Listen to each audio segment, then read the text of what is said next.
Do you know what? She just got lippy all over my little snood, my little scarf, but I'm made up. I am with Jessie J. How are you? I'm good, thank you. How are you? I'm very good. Apologies about the snood. It's do you know what? This is going on eBay as soon as I get home, so it's okay. Put it on eBay. Listen, you are playing Radio City Live for us, Friday 2nd of December. JLS are on the bill. Ed Sheeran's on the bill. Have you ever played a big gig like this in Liverpool before? No, not in Liverpool. I've done some big gigs with these guys before, but Liverpool is the first time I'm doing it there. I like the Scouse accent. It's terrible. Yours is really strong. Do you reckon I've got a strong Scouse accent? Do you reckon I got a strong Scouse accent? Yeah. That's quite good, actually, isn't it?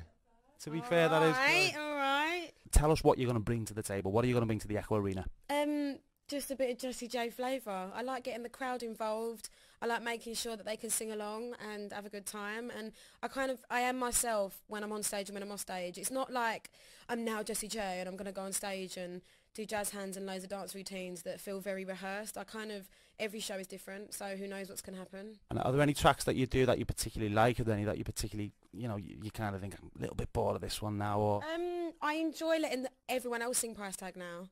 Because it's like, okay, you've heard me sing it probably about 100 million times, so here, over to you. And I always like to bring people up on stage, and because most people know it, even if it's just the money. 10,000 Scousers singing along to Price Tag. It'd be brilliant. It's not about the money. How do we just... Go on, do it. How would you say it? It's not about the money, money, money. We don't need your money, money, money. Wait a minute. What's the lyrics?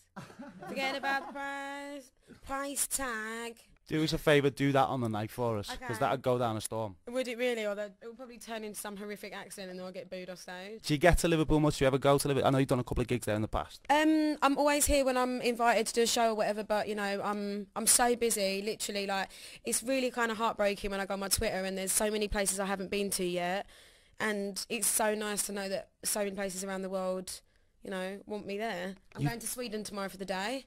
You've just been interviewed by a Belgium TV company. You've done the US X Factor. You are getting about. Going to Brazil next week to headline the Grand Prix. That's going to be quite exciting. I'm going to dress up as a flag. A flag? Just to confuse the... No, just like with the black and white flag and just walk around flag, and then see if any cars go.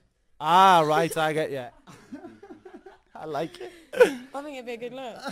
It will. It'll be fantastic. So we're going to see you there. I've got some listeners that have been in touch with questions. Right. We've had tons coming in. When we announced that you were playing Liverpool, they just went daft. Yeah. You've got some crazy Jessie J fans in Liverpool. Lady Gaga today, apparently this is from Sean in Wallasey. She said she often wheezes in dressing rooms, in the bins. We want to know what the filthiest thing you've ever done. I shouldn't talk about things like this because I talk about weeing and poo all the time, but I have become a pro at weeing in a cup. Weeing in a cup? Is that from festivals?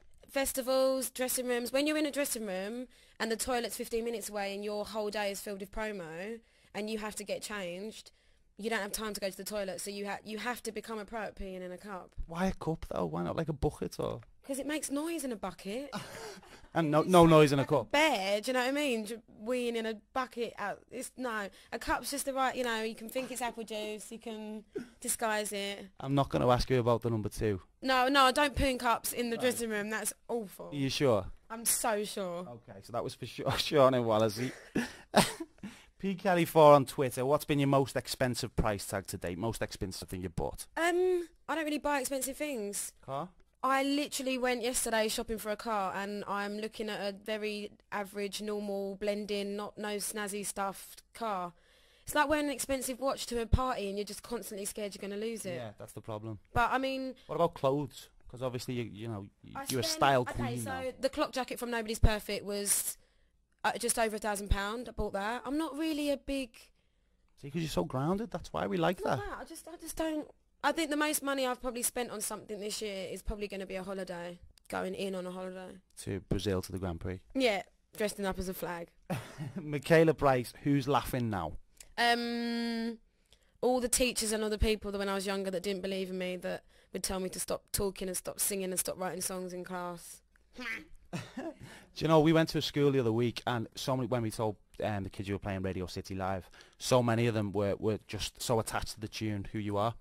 And that must be special for you to know that so many kids, so many teenagers are listening to that tune and taking something from it. I think that one thing I've realised in this kind of my generation and younger is, and older and even up to adults and elderly people that are like, this song's helped me, is how many people need that reassurance and kind of guidance and a shoulder to kind of lean on. And if my music can bring comfort into teenagers going through a bad time, then it's an amazing feeling. And that's why I want to write music. Not all the time. I don't want everything to be that kind of thing, but there's always that one song that you can always have that you can put on for the 3.5 minutes it's playing. You can feel a bit better about the world.